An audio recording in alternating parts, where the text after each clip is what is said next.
Sejumlah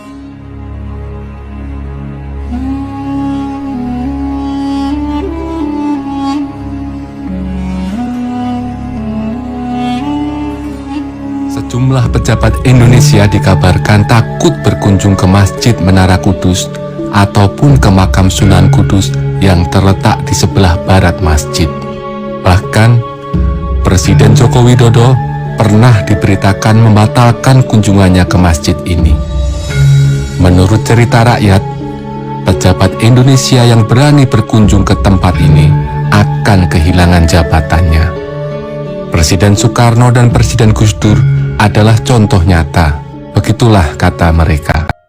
Masjid Menara Kudus adalah bukti kecerdasan Sunan Kudus dalam strategi dakwah.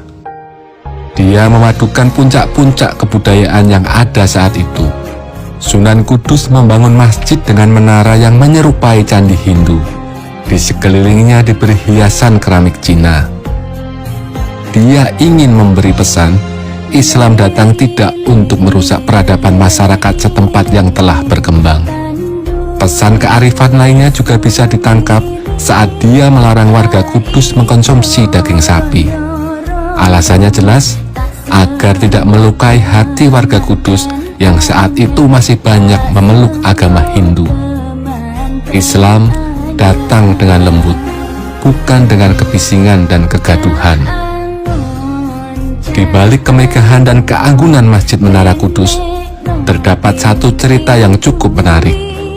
Tak banyak penguasa, pejabat, politisi, atau orang-orang yang merasa memiliki kekuatan khusus yang singgah di masjid atau berziarah ke makam Sang Sunan. Mitos yang berkembang menyatakan, pejabat yang berkunjung ke tempat ini akan lengser atau tumbang. Presiden Soekarno dan Gus Dur pernah berkunjung ke sini, dan keduanya sama-sama tumbang. Ini mungkin sekedar mitos. Uniknya, Presiden Joko Widodo pada tahun 2015 juga pernah diberitakan membatalkan kunjungannya ke Kudus. Hal ini bisa dilihat dari jejak digital yang bertebaran di internet. Masyarakat luas mengaitkan hal itu dengan cerita rakyat bahwa Sunan Kudus telah memasang Rajah Kalacakra di gerbang atau pintu masuk menuju masjid yang juga bisa mengakses area makam. Raja itu konon mampu melemahkan semua kekuatan atau daya lindungi seseorang. Bahkan dipercaya penguasa akan segera kehilangan kekuasaannya jika melewati raja itu. Demikian pula bagi pejabat. Ujar Sahibul Hikayat, bukan tanpa alasan Sunan Kudus memasang Rajah Kalacakra di gerbang pintu masuk masjid.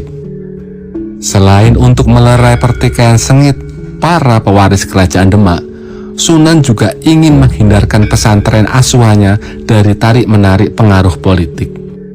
Kala itu, Kesultanan Demak memang sedang memanas karena intrik perebutan kekuasaan. Puncak perseteruan terjadi saat Joko Tingkir atau Sultan Hadiwijoyo berebut tahta dengan Adipati Jipang Aryo Penangsang. Pada situasi politik sangat panas itulah, kedua belah pihak datang ke Sunan Kudus untuk meminta restu dan nasihat. Sunan Kudus rupanya menghendaki semua dikembalikan dari nol jika ingin mencari solusi dari konflik. Semua harus menanggalkan posisi politik, jabatan, ataupun kekuasaannya. Karena itulah, dia memasang Rajah Kalacakra untuk menihilkan semua kekuatan, kedikdayaan, dan kekuasaan kedua pihak yang berseteru. Rajah itu dipasang di pintu masuk pesantren Kudus, sehingga siapapun yang masuk dan melewatinya akan terkena daya dari rajah yang dipasang oleh Sang Sunan yang terkenal kesaktiannya itu.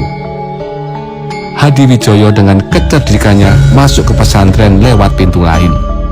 Sementara Aryo Penangsang, karena lalai, ia justru melewati gerbang tersebut. Sejarah akhirnya mencatat, Aryo Penangsang tidak hanya kehilangan jabatannya, tapi juga tewas mengenaskan.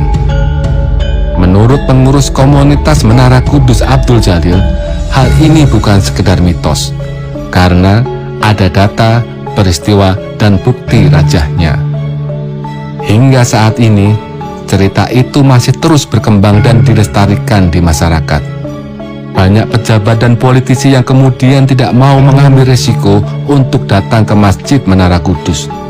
Namun uniknya, pada tahun 2017, Gubernur Jawa Tengah Ganjar Pranowo berani berkunjung ke masjid dan makam Sunan Kudus. Apakah dia tidak mempercayai mitos ini? Ternyata, Ganjar Pranowo mungkin punya kecerdikan seperti Joko Tingkir. Menurut berita yang beredar di media massa, dia masuk ke Masjid Menara lewat pintu lain.